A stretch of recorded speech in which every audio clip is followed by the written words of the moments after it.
Dear students, welcome to your once again in my YouTube channel Force Academy.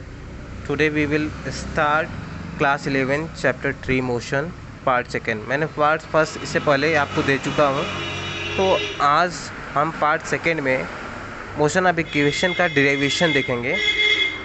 तो जो motion of equation है हमारे पास v is equal to first motion of equation v is equal to u plus a t. हमारे पास ये motion of equation first है और हम इसका डेरिवेशन देखेंगे।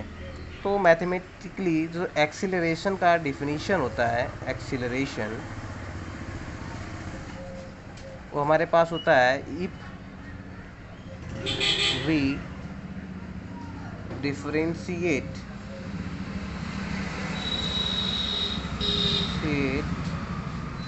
टू velocity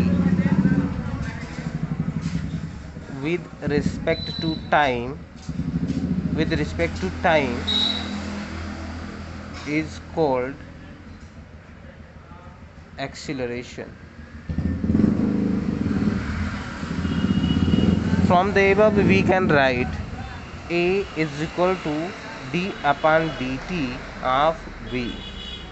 ये या हम इसे लिख सकते हैं a is equal to d v upon में डी टी।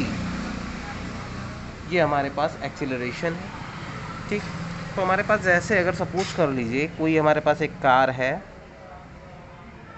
और ये किसी पाथ पे, स्ट्रेट पाथ पे चलना प्रारंभ करती है, स्टार्ट करती है, तो इसकी स्टार्टिंग में जो टाइम होगा t इज इक्वल टू 0 होगा और एक समय उसका t is equal to t होगा। मतलब 0 से t इसकी जो कोटि हो जाएगी और ये इसकी वेलोसिटी, जो इसकी इनिशियल वेलोसिटी होगी वो u होगी और जो इसकी फाइनल वेलोसिटी होगी उसकी v। मतलब वो चलना प्रारंभ करती है u वेलोसिटी के साथ और t समय बाद जो उसकी वेलोसिटी हो जाएगी वो v हो जाएगी, ठीक है। और यहाँ पे ए हमारा क्या है, एक्सीलरेशन, क्योंकि हम जानते हैं the change of rate in velocity with respect to time is called acceleration. या एक्सीलरेशन का जो मैथमेटिकली डिफिनीशन मैंने अभी भी लिखा है ये भी आपका सही है। तो यहाँ से मुझे क्या लिख सकता है, we can write from we multiply cross multiplication.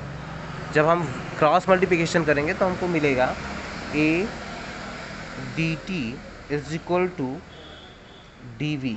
यहाँ से मैंने इसका मल्टीप्लाई इसमें किया, ए डी टी मिल गया is equal to d v मिल गया। तो अब हम इसे इंटीग्रेट करेंगे, वी इंटीग्रेटेड बोथ साइड देखिए हम इंटीग्रेटेड करेंगे तो ये हमारे पास वेरिएबल से बाहर हो जाएंगे, सॉरी कांस्टेंट है, बाहर हो जाएगा, डी टी हो जाएगा और यहाँ पे हमारे पास डी वी हो जाएगा, ठीक है। और मैंने बताया था टाइम हमारा 0 से स्टार्ट हुआ था और टाइम हमारे पास t हो गया था। तो इसकी जो लिमिट हो जाएगी, इसकी लिमिट आपकी लोअर लिमिट को नीचे लिखा जाता है 0 हो जाएगी और अपर लिमिट इसकी t हो जाएगी। और यहाँ पे जो इसकी वेलोसिटी हो जाएगी, इनिशियल वेलोसिटी u हो जाएगी जो कि लोअर लिमिट होगी और फाइनल वेलोसिटी इसकी v हो जाएगी जो v हो जाएगी। तो यहाँ से जब हम इसको सॉल्व करेंगे तो यहाँ हमें मिल जाएगा t और लिमिट हमारी 0 टू t होगी और इज इक्वल टू, जब ये इसको हम सॉल्व करेंगे तो हमें मिलेगा v और इसकी लिमिट लोअर लिमिट u और अपर लिमिट v हो जाएगी। तो जब हम इसको सॉल्व करेंगे तो मिलेगा a t is equal to, यहाँ upper limit minus lower limit, it means v minus u हो जाएगा। अब यहाँ पे हमारे पास जो माइनस का u है, अगर हम ट्रांसपोज कर दें इसको लेफ्ट हैंड साइड में तो हमें मिलेगा u plus a t is equal to v. ये हमारे पास प्रूव हो गया, ठीक है। अब मैं सेकेंड मोशन ऑफ इक्वेशन को देखूंगा, सेकेंड मोशन ऑफ इक्वेशन को सॉल्व करूंगा। तो हम जानते हैं we know that v is equal to d by d t of f. Velocity को हम ऐसे भी लिख सकते हैं, वेलोसिटी का अगर डिफिनीशन आपको लिखना हो वेलोसिटी का मैथमेटिकली तो हम लिखेंगे क्या कि when we differentiate to any displacement with respect to time is called velocity, है ना। लिख देता हूँ आप लोग को समझने के लिए। when we differentiate to any displacement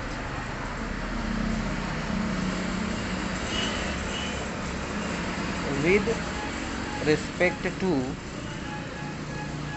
time is called velocity। ये आपका मैथमेटिकली डिफिनीशन हो गया। अब यहाँ पे हमारे पास क्या है, मैंने x को dy/dt मतलब डिफ्रेंशिएट कर दिया है, तो हमें मिल गया है वेलोसिटी। इट मीन्स हम इसको v = dx/dt लिख सकता हूँ। तो ये इक्वेशन 2 मान लीजिएगा और ये इक्वेशन 1। अब इक्वेशन 1 में v की वैल्यू हम पुट करेंगे, तो लिखेंगे v put the value of v from equation second into first we get. हम सेकेंड जो हमारे पास सेकेंड इक्वेशन है उससे v की वैल्यू हम मोशन ऑफ इक्वेशन फर्स्ट में पुट करेंगे, तो देखिए हमें क्या मिलता है। यहाँ पे हमको मिलेगा v = u + at था, v = u + at था, और हमने डिराइव क्या किया था v = dx/dt। तो ये पूरी वैल्यू मैं यहाँ पे पुट करूँगा तो मिलेगा हमको dx/dt = u + at। तो यहाँ भी हम क्रॉस मल्टीप्लिकेशन करेंगे, यहाँ लिख देंगे by cross multiplication, by cross multiplication we get. हम क्रॉस मल्टीप्लिकेशन करेंगे तो यहाँ मिलेगा हमको dx = u dt plus a t into d t. ए हमारे पास कांस्टेंट है, मैंने उसको बाहर निकाल दिया, और हमारे पास t वेरिएबल से इसका हमारा होगा, क्योंकि t के रिस्पेक्ट में हम डिफ्रेंशिएट कर रहे हैं। सॉरी, यहाँ पे हम डिफ्रेंशिएट अभी नहीं कर रहे हैं, यहाँ पे ए टी डी टी कर लेंगे, अगले स्टेप में हम इसका डिफ्रेंशिएट करेंगे।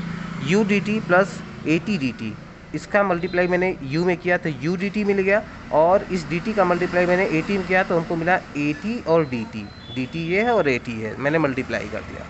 अब यहाँ पे लिखना पड़ेगा कि वी इंटीग्रेटेड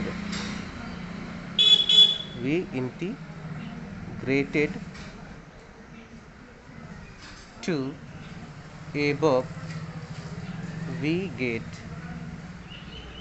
ठीक है, हम इसको जब इंटीग्रेटेड करेंगे तो मिलेगा dx का इंटीग्रेशन, फिर integration of u dt plus यहाँ पे a हमारे पास कांस्टेंट है, बाहर हो जाएगा, t हमारे पास t के रिस्पेक्ट में हम कर रहे हैं तो ये t और dt हो जाएगा, ये हमारे पास इंटीग्रेशन हो जाएगा।